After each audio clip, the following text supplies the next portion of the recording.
Magaganda ang mensahe ng mga tula.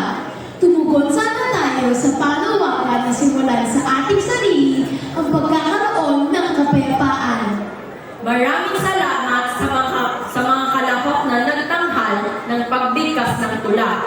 Tunay ngang makakamit natin ang kapayapaan kung ating ipababatid sa lahat ang mga pagtataguyod ng Samahan ng Nagkakaisang Bansa o United Nations sa pagkakaroon ng kapayapaan sa buong mundo.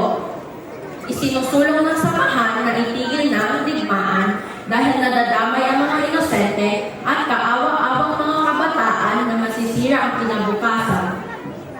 Sa kabila noon, mayroon pa rin ilang bansa na nakararanas ng digmaan, pero hindi pa rin nawawala ng pag-asa ang lahat ng tao sa mundo na mangingibabaw ang pag-ibig sa isa't isa at pangyayarihin ang pagkakaroon ng katarungan at kapayapaan sa bawat bansa. Tayo na at ating alibin ang ating mga sarili sa mga awiting ating mapakikinggan na kakantahin ng mga kalahok na mag-aaral sa ika-4 hanggang ika-6 na baitang. Simulan na